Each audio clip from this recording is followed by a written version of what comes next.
Hello, good evening and welcome to PM Express. My name is Nana Ansakwa. Well, we all know the adage of pouring water into a basket, a futile task for sure. According to Sen Ghana, this will not be a bad description for government's investment into agriculture. Over the past 5 years, government has invested an average of 10% of GDP, but the growth for the sector has only been 5.5%, and the contribution to GDP has only dwindled year in and year out. Smallholder farmers are the biggest victim of these ill-executed plans and programs to boost the agri sector. The study by Sen Ghana showed that 64% of farmers in the past year suffered food deficiency and went at least a month without meeting their food needs. It might not be the food crisis asserted by the MP for Kwadaso, Dr. Owusu-Afriyie Akoto, but Sen Ghana has some dire warning for government to set up if smallholder farmers are to survive. With me in the studio is the country director for Sen Ghana, George Osei-Bimpeh. George, welcome. Thank you, Nana. Very good. And then later we'll be joined on the phone by Dr. Ahmed Yakubu Al-Hassan, Deputy Minister Food of Agriculture. And we have a video that we will show you on the screen before we continue. The GM technology allows bioscientists to create varieties of crops such as corn, rice, cowpea, and the rest that have higher yields per acreage and at the same time resistant to pests and other vagaries which otherwise would have constrained their cultivation. Proponents believe GM is the way to fight hunger and ensure food security through increased crop productivity where conventional breeding is limited. Critics have, however, expressed worry that such experiments could get out of hand and may result in the production of a crop variety that may cause destruction rather than good. The GMO technology is said that it will take a gene from one plant or organism. GMOs have been found to cause serious health problems in rats. That maize crop was able to resist pest attack. However, it brought health implications when they were testing it on rats. The National Biosafety Committee, however, disagrees. Deputy Director, Biosafety and Biodiversity of the Ministry of Environment, Science and Technology, Eric Amaning Okori, explains it is for this reason that trials will first take place in confined fields. According to him, though approval has been given, the trials will not start until the Council for Scientific and Industrial Research's Savannah Agriculture Research Institute and the GM production, and that's another investment that governments should look at it. That's a whole area on it together as to the moral aspect of it, the immoral aspect of it.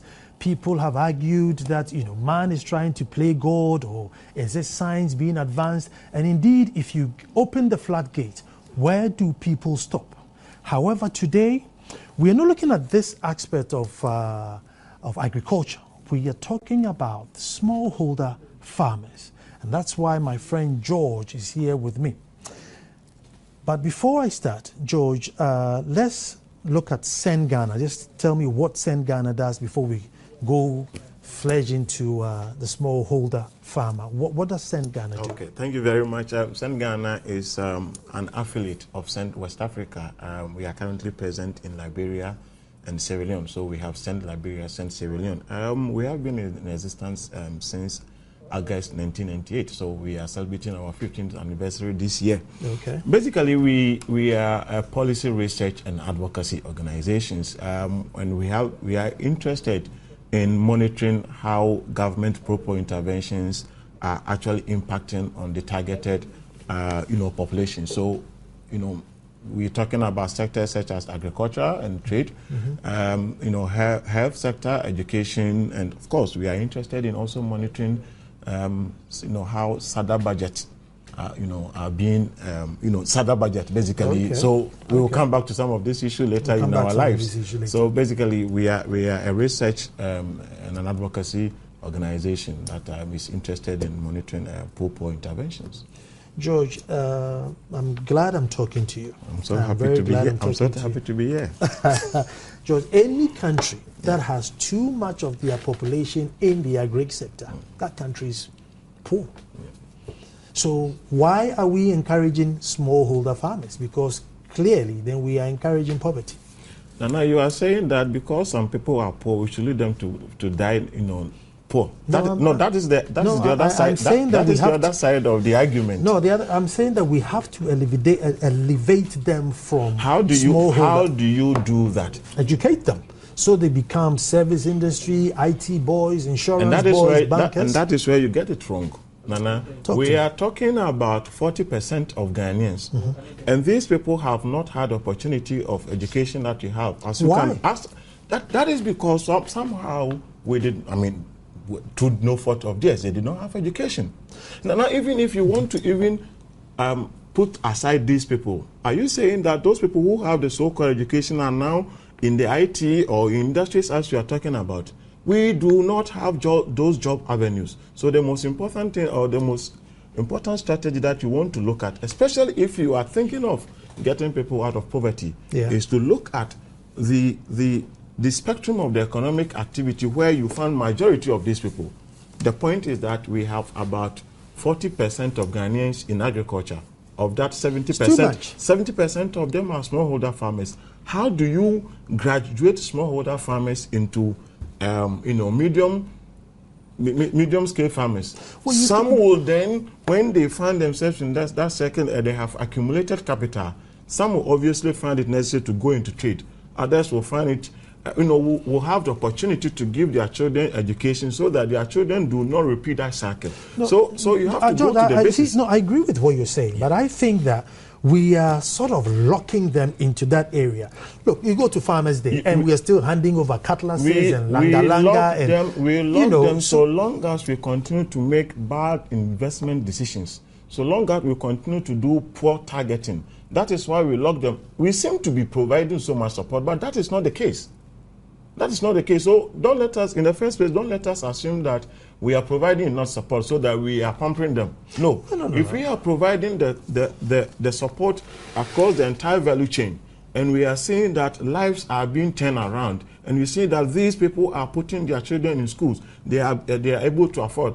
My parents took me to a school through cocoa and farming activity. My mother never had the kind of education that I had. You see, I'm not saying that farming per se is a bad thing. All I'm saying is that we seem to think that, well, you live outside of Accra, you live outside of Kumasi, Takoradi, and Cape Coast. Yeah. So all you need is a hole, an acre or maximum 2 acres. There you go, plant cassava and just let's encourage you to do that. And that is the guy plants approach. the cassava. There's no roads for him to bring the cassava to the main town. And if he brings the cassava to the main town, the Makola woman wants to buy it for nothing. So Nana, you are according to your question. Statistics, then the guy goes through the whole year without food. So I think that there should be another way rather than encouraging this. Nana, you see that you have answered the question for me because we seem not to have the complement, the full complement of the services that farmers need in this country, so as to graduate them. Because if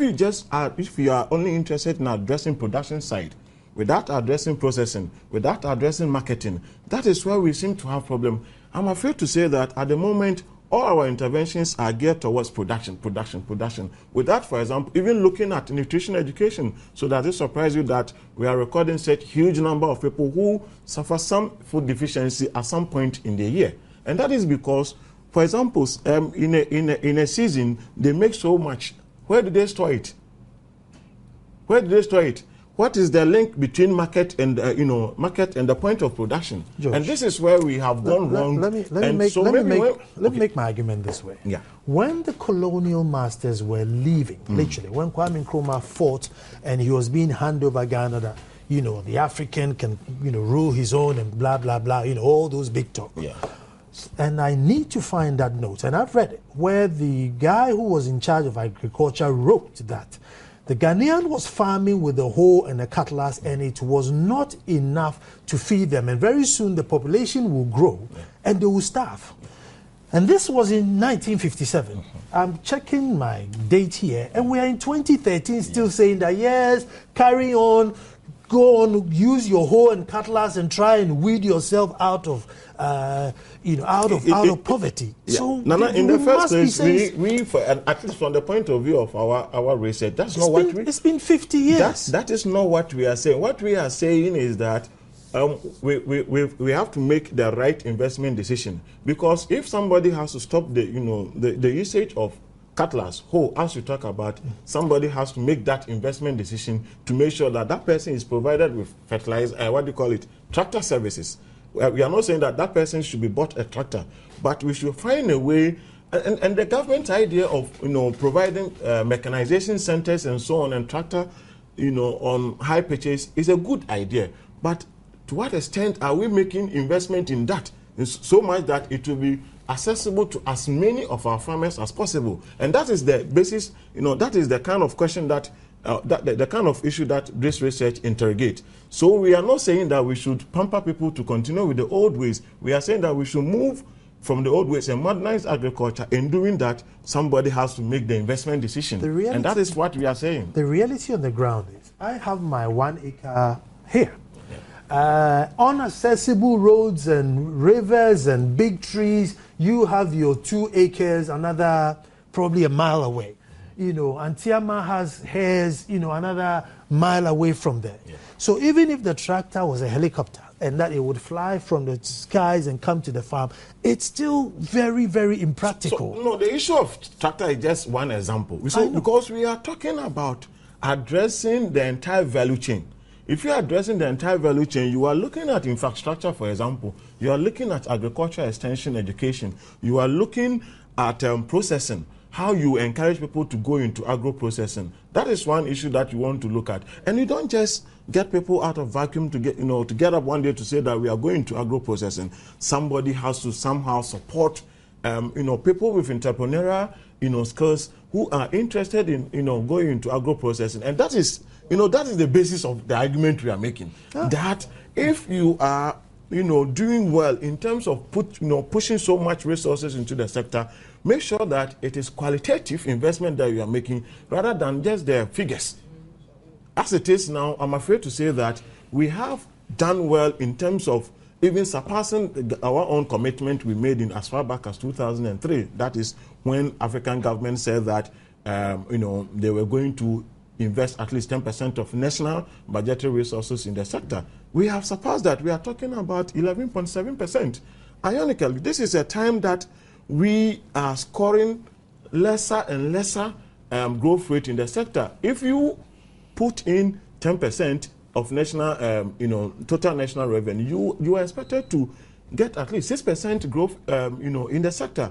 But if you put in how much? 10% of national revenue, you're supposed to get about 6%. 6%. Unfortunately, at the time that we are putting in so much, we are recording 0.8%. So it comes back to the issue that I have said, that if you make the right investment decision, if you do proper targeting, if you address the entire value chain, that is where you get people even attracted in the field. That is where you get people graduating from smallholder agriculture to medium scale and possibly larger scale, at which time we will have a departure into various sectors of the economy. That's how the dynamic is supposed to play out. But if we do not get the basics right, I'm afraid we will be talking about this in the next 50 years to come if we do not make the right investment decision. It comes to investment decision, and investment decision. Wow. Women apparently, don't get a fair share of the cake as men would get. Yeah. Be it fertilizer, be it tractor service, be it, and one area where I hear, women really struggle is tuber farming. Yeah. I find tuber farming very, very masculine. There's a lot of physical work involved in tuber farming. Mm-hmm. Not that I'm saying that women are not physically strong, but why don't you leave the men to it? Why do we necessarily have to say, by all means, woman, go on also plant the same tube of yam as, Kweku did or as Yao did. Why aren't we pushing unnecessarily?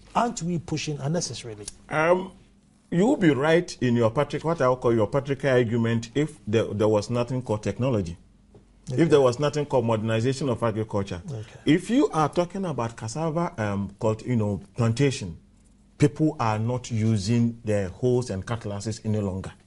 So this is an area From where?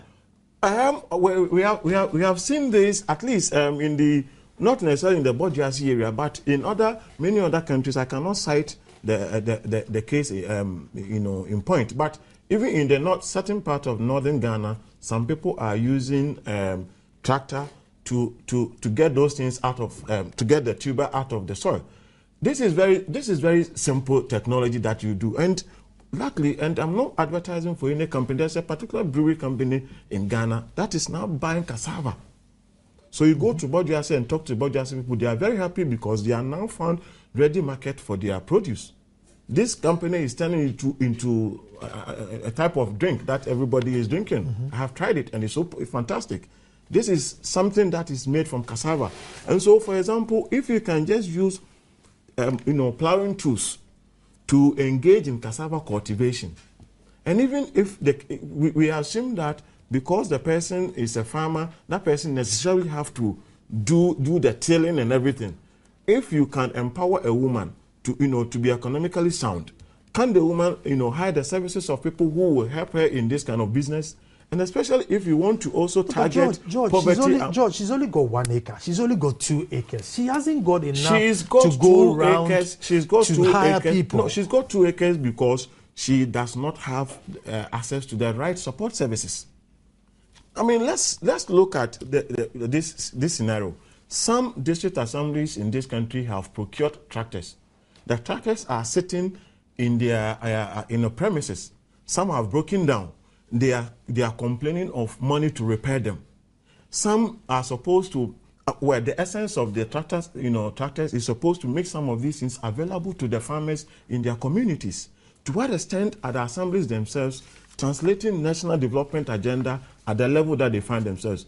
It will amaze you to find out that some of these assemblies that do have agriculture as predominant economic activity have as minimal level, as minimal a figure as 14% of their budget lines accounting for agriculture-related activities. Isn't it a paradox that an assembly that has agriculture, as a mainstay of that area, small economy, is not 14% putting 14%. Why is it that they will spend all their monies on something that is not related to agriculture? If your aim is to, or if there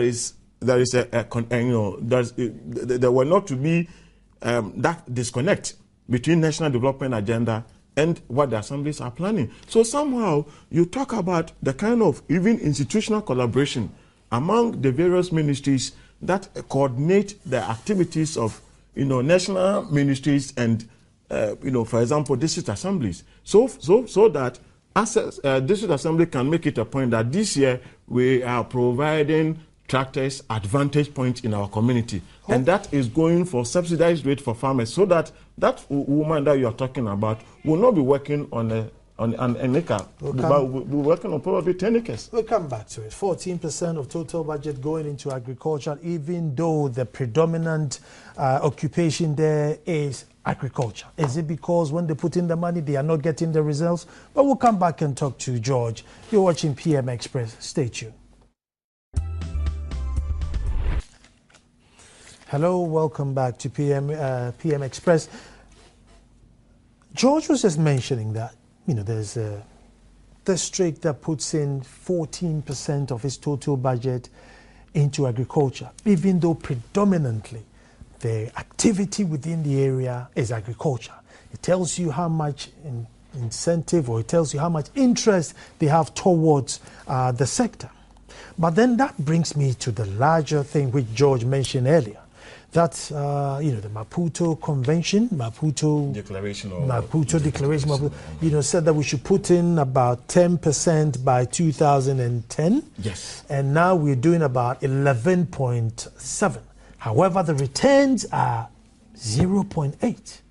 Now I'm saying, whose duty, if the state is now putting the money, whose duty to make sure that the tomatoes grew or the apples grew or they ended up on the street? Because the state has put in the money, so they are clean. They have it on paper. If Mr. Maputo ever turned up and said, hey, according to my convention, you were supposed to put in 10%, lower what I put in 11%. But then where is the returns? 0.8%, absolutely abysmal. George, the state has put in the money. The smallholder farmer has not produced or not brought his fruits or somehow. What more should the states do? Okay, so let me reiterate the point that I made earlier, that government ought to be commended for having put in that money. Good. Having said that, the question is disaggregate that quantum and find out how much of this is going into investment.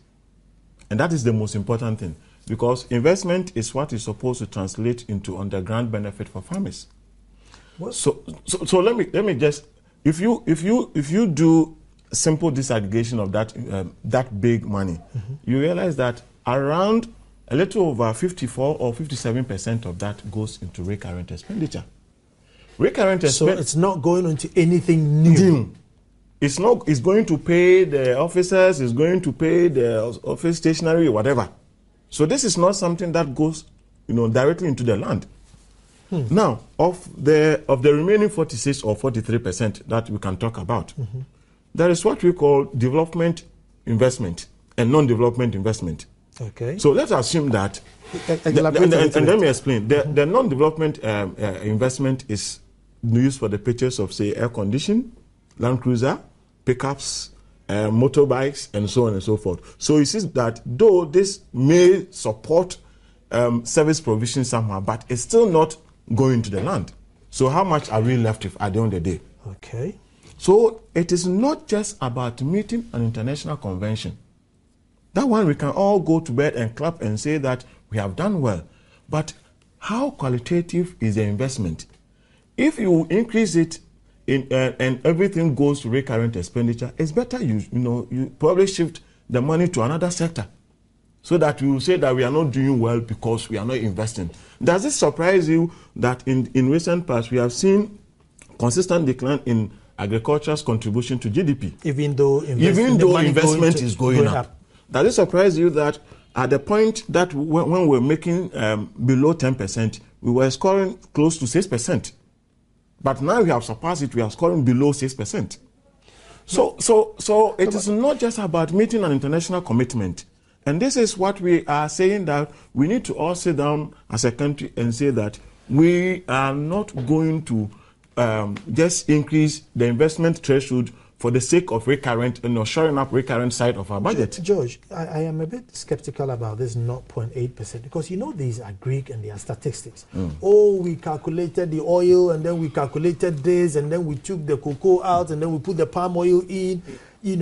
Are these just simply based on the same figures that once upon a time we were getting 6%, but now we are getting 0.8%? Unless they come to tell us otherwise. I know there are other explanations that they can go into that. But I am not the one who manufactured this. And this is not St. Ghana's data. Wow. Yeah, this is not St. Ghana's data. So unless someone else has an alternative, we are not. And we can check, even from the recent budget that was read in Parliament, this was the same figure that was used. So if we have an alternative figure, that is fine, because we cannot impose standard on government. It is government's own standard that we use to measure government's performance.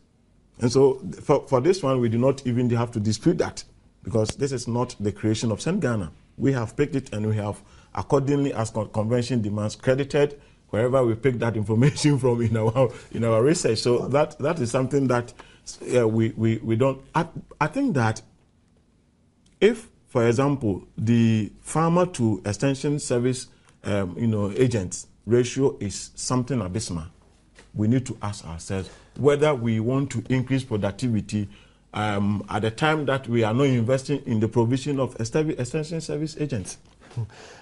This is one question that I really would have loved to put to Dr. Ahmed Yakubu Al-Hassan, Deputy Minister for food and agriculture. His phone is we're not getting through to him on phone, but we're still trying, and as soon as we get to him, I want to find out. And the question that I want to put him, even though he's not here, I'll put you, because if we were at 6% and then we are down to 0.8, how soon? Well, not exactly 6%. I mean, we got to 5.3 2010. 2010. Yeah, 3 years down the line, we are down to 0.8. So how soon? And at that time, we put in less money. Put in 10.5. So not significant change. But how come that we have dropped from 5.3 to 0? Could it have been bad weather, bad rains, dry weather? At that time, we had not scaled up our irrigation scheme. As we speak, we are still under 2% of arable land. We are talking about 2% of that under irrigation. So our agriculture is largely rain-fed. And so far as I can recall, the conditions are pretty much the same. Yeah, conditions have not changed substantially. No, we can't talk about that. And so and one of the explanations is that the increase went to the recurrent side of the budget. And if we, like I have explained, that the recurrent side of the budget does not translate necessarily into on-the-ground benefit for farmers. And if you have, targeting issues, especially when, but let's also put on record that what we saw in our study was that those beneficiaries of government, programs, i.e. the Root and Tuber program, the Northern Rural Growth Program, and the Youth in Agriculture Program, have some substantial access to support services, which means that they were better off than those that were not on that. George, we'll come back to it. But what I want to find out is that, so you are saying that in another 3 years, at this rate, in another 3 years, we will run out of food? No, that's not. We do not have any projection on that. We will not be able to. Food security. Yeah. How severe it is right now, or in the... Nana, we talked to 750 people across the sampled areas. What is coming out is that 64% of them are telling us that at least at some point in time they do not have the full nutritional needs. They do not meet their full nutritional requirement, i.e., they suffer 1 to 2 months in terms of food deficiency. So there is a problem, and it's not the case that they don't get enough. Many of them reported that they do get enough yield. However, everything goes because there's glut. So where do you store it? But if there was even a marketing mechanism to ensure that they get, they receive value for money in terms of their productivity, the farm gate prices are good. They can save, they can accumulate capital. That is where we can take people out of that bucket of smallholder farmers. Some can find trading, some can find some other things to do. Are you suggesting we go to the food distribution days? Not necessarily, but you see, the idea about the food, the buffer stock company was a good idea. We are not so sure that if it had, the momentum it gathered in the past is still running, because some of the farmers reported that they did not even know their whereabouts. They do not know whether they continue to buy from them and so on. So they may be buying. I like that continue to know, because I tend to find that there's a lot of ignorance in the system. Exactly. Where, the farmer doesn't know that there's a tractor available for him, there's fertilizer available. Yeah. What programs are there now? I mean, what are the programs there for the smallholder farmer? What programs? Well, I must say that some of our civil society organizations are, doing our best in sensitizing farmers on availability of some of these support services. But to what extent? What is our coverage? This is supposed to be done especially by the Extension Division of the Ministry of Food and Agriculture, but they are under-resourced in terms of capital injection and in terms of even human resource. They do not have the people. So you just post one person who does not even have fuel to, the money to buy fuel in his or her motorbike, so that he can go to the nook and cranny of that particular district and offer that kind of education to farmers. So it doesn't surprise us that many of them are reporting that they do not even know that their district assemblies are offering tractor services at subsidized rate. They tend to go to the open market, which is certainly higher than. So that higher cost turn them away from even using tractor services, so that they will just go and farm on their 1 or 2 acre land that you make reference to frequently. And so even and that comes to the assembly itself.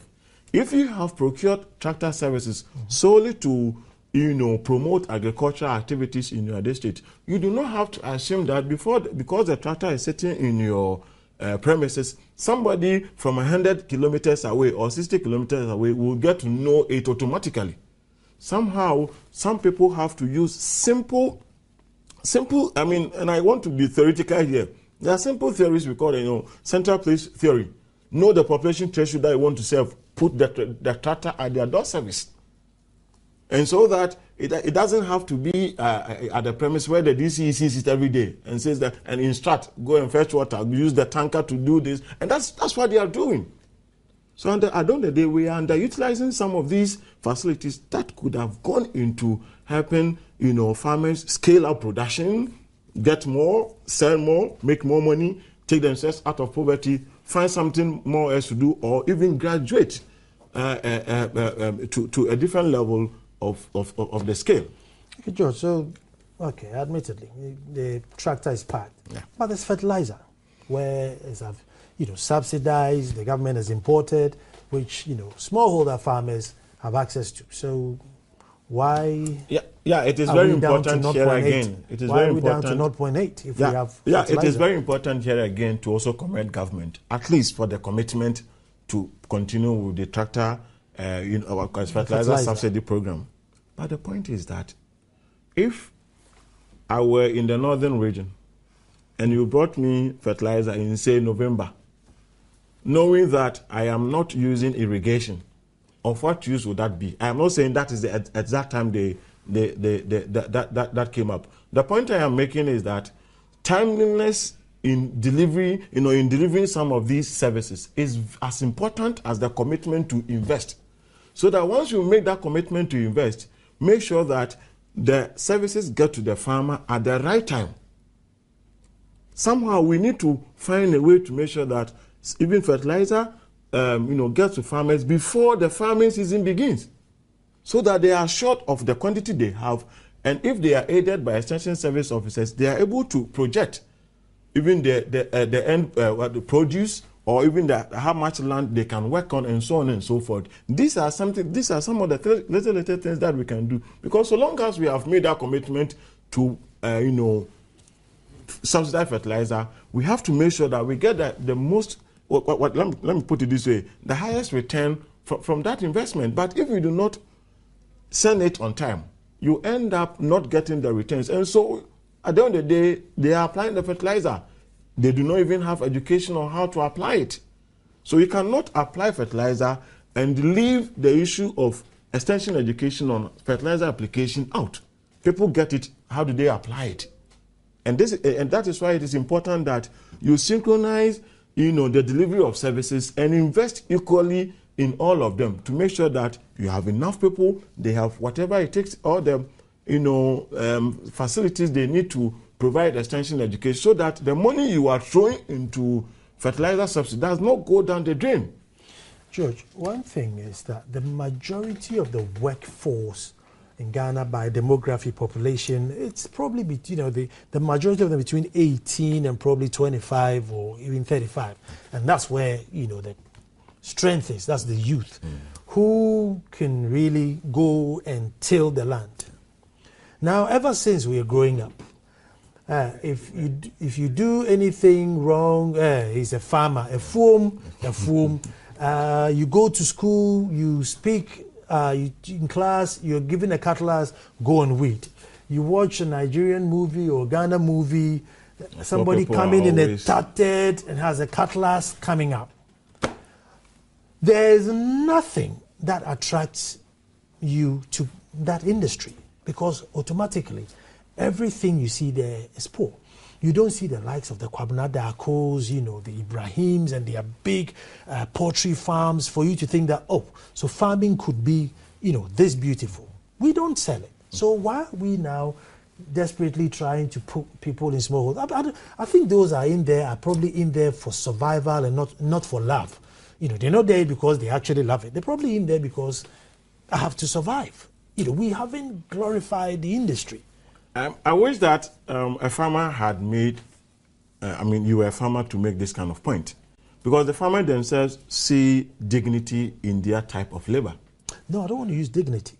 I'm just saying that it is not attractive. Yeah, it is not attractive, but I'll come back to that. Not to the farmer, but to the youth. Yeah, good. So let's for example, take the issue of the youth in agriculture program. They don't want to go and farm. They also want to drive in the big cars that we see that the city boys bring to the funeral every day. This is a program that is very laudable. I must say that. And here again, unfortunately, it is only addressing the production side. Targeting, as we find it, has been poor. We have around, in some of the districts, around 76% of beneficiaries being men and 24 of them being women. Okay, we will need to interrogate that further. But the problem with it is that it goes on to say that anybody who feels like assessing that kind of program can just do that. So that we were recording people as old as 65 years, calling themselves or classifying themselves as people who belong to the youth category. 65. Maybe 65. Maybe he feels fit. Somehow it tells you that probably we are not serious about truly attracting the youth in this sector. And I think that we are missing a good opportunity to solve the unemployment problem that we have here. Because if you, for example, we have so many of our youth who are reading agriculture, but they don't want to go there. Can we target these people, for example, and make sure that we give them the right, the right what we call farm tools? Also link them to industries. There are people who are graduating from biochemistry or whatever who can go into food processing. It doesn't have to be big. George, we're going to go for a break and then we're going to come back and join. Whenever did you buy a newspaper and then they said, a graduate of agriculture needed to work on a big poultry farm or somebody in agriculture needed to work here. Some of the incentives is one BMW or one four-wheel drive, an air-conditioned house. When did you ever see something like that to encourage us to go in there? We'll be right back and George would answer my questions.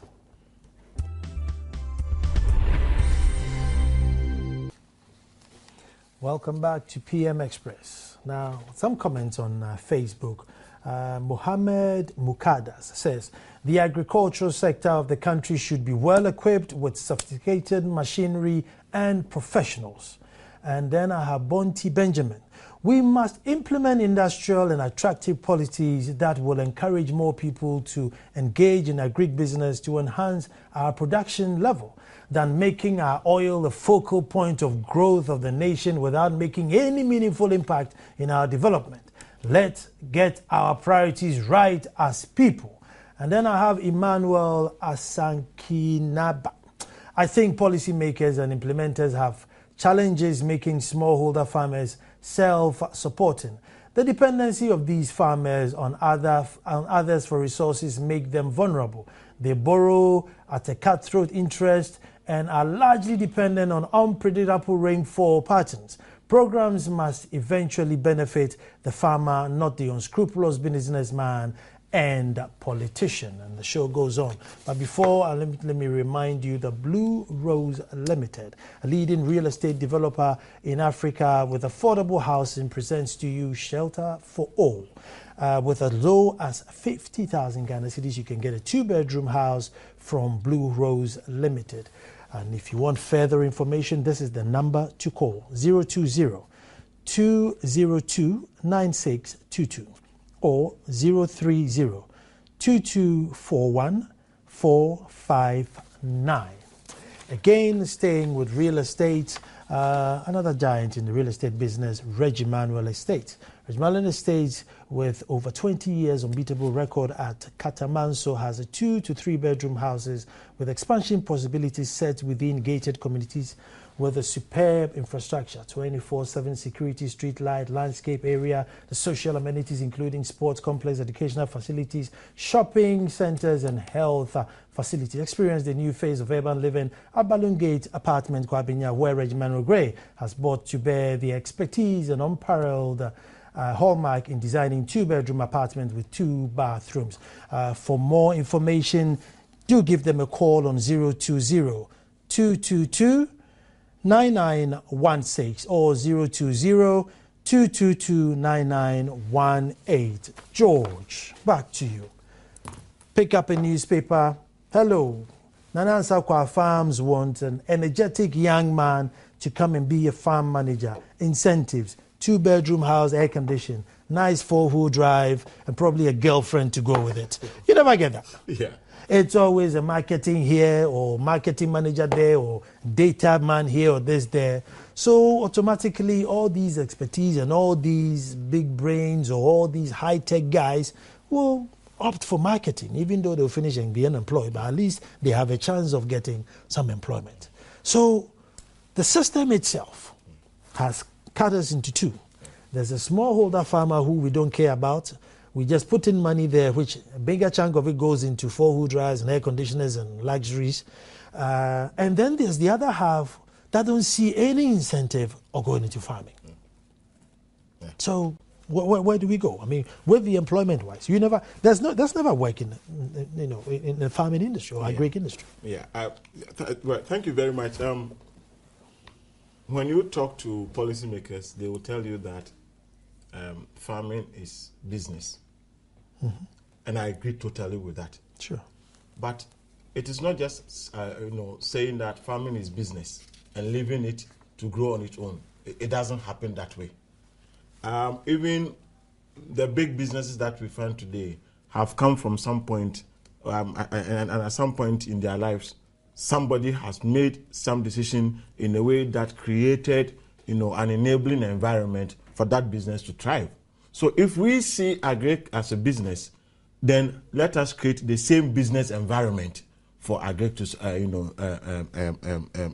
thrive. You see that policies of agriculture, there's a disconnect between policies of agriculture and even industry. Why do we always talk about the need to industrialize, and we are not talking about starting with agro-processing? Can you imagine that? And I always buy it, plantain chips. Mm-hmm. And since I started buying it in traffic, it has always been the same. Somebody sits in his or her room and, just peels it and fries it and put it in that thing and just cook it. But somehow, somebody has to make some decision to even invest in R&D. R&D in a way that will create, will develop these plantain chips that we can, that can meet the standard elsewhere. And we'll talk about phytosanitary, conditions that, the European Union has. We can do that to meet that kind of market so that we create a lot of demand for plantain. Once people are assured that their plantain is in high demand, people will go there and do it. You and I will even go for loan and do bigger farms. In that case, we'll be able to put an advert that we want. I want a soil engineer. I want an extension officer. I want a crop, whatever they call it, a crop, agronomist. I want that because I'll be able to pay that person probably bigger than a bank can pay. What we will be doing? We'll only be planting, plantain on a large scale. And everybody, I'll come back. You mentioned bank. Yeah. You mentioned bank. All too soon you hear funding. Mm. And what are our bank's contribution to the agri sector? I must say that some of the banks, I will not mention their names here, otherwise I'll be doing their work for them. Some of them, I think it's just political talk, have said that they will give, they have earmarked certain amount of money. And here again, what are they looking at? They are looking at the already saturated export market.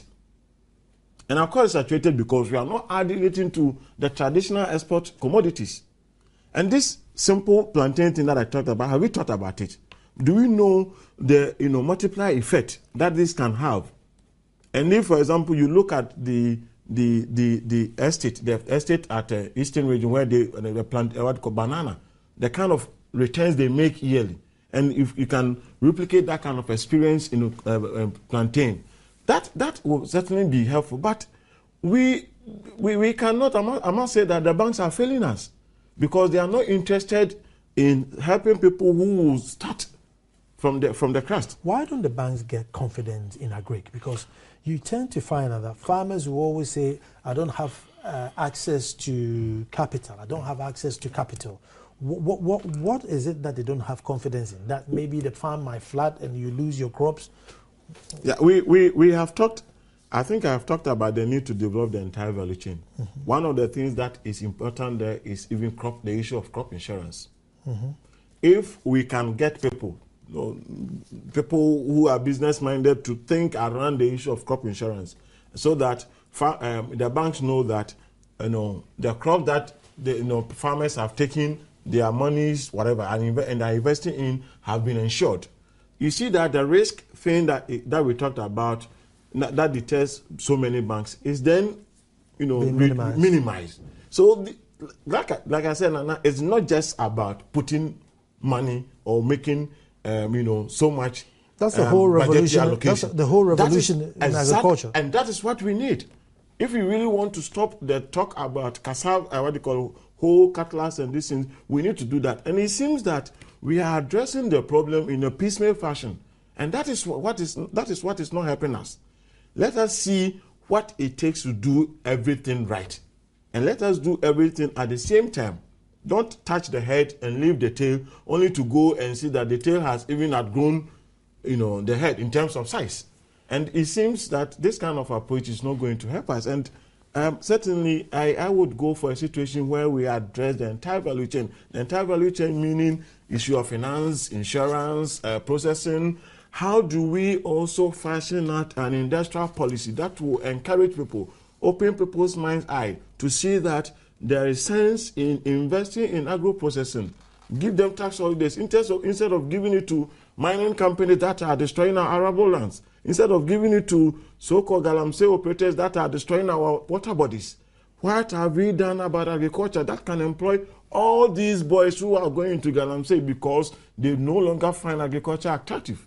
You cannot just talk about youth in agriculture without addressing the other issues that I have already talked about, because some of the youth are frustrated. They have gone there, they have been supported, they have had access to fertilizer, they are getting high yields. Unfortunately, they are not getting good prices for their produce, so work done zero. Wow. George, how can we make sure that this is just not a rhetoric and we can have a call to action, that we can move and at least see this wheel grinding? Because if you talk to anybody, they're going to say, yep, I put in the money. Yeah. How can we make sure that this wheel is grinding, that we don't put out 0.8% return after putting in 11% of total revenue? I think that what we are asking for is a revolution in the agriculture industry. That is one thing I want to make clear. And in fact, the fact that you have given us this opportunity to be on this platform, to begin the discussion, to begin the talking, is also one. And from our side, we have taken upon ourselves, to follow through. And this is, for example, the second time we are doing this in 3 years. So we will consistently monitor how government is doing it. And of course, we have a very, proactive minister, I must admit. And so we are hoping that in the not too distant future, we can begin to see how we can do things differently from the way we have been doing things in the past. That is the only way out. Otherwise, we better stop talking about reducing unemployment rate. And that is going to be a big problem. George, thank you very much. Guys, you've been watching PM Express. Now, we live in a tropical country. We are blessed with sunshine, probably 12 months in a year. We're blessed with rains. But then you can't just depend on the rain. There's so many waters around us that we have to go into irrigation. Now, many years ago, when Lee Kuan Yew visited Kwame Nkrumah he was introduced to a professor, and he asked the professor, "What do you do?" And he says, "I was a professor in linguistics." He nearly fell off his chair, thinking, you have all these greens around you, and you travel to abroad to learn linguistics? Well, what are you doing with the potential? Now, 50 years over down the line, we cannot still make the same mistake. George has mentioned agro-processing. Simple things like canning tomatoes, juicing fruits. How many times do we drive by, see a pile of mangoes, a pile of tomatoes, or oranges just rotting by the side of the road? The call of action is now. My name is Nana Ansakwa, and I want to say thank you to George for coming to have this wonderful discussion. And I'm sure tomorrow we'll be up again with an intriguing conversation. Thank you for watching.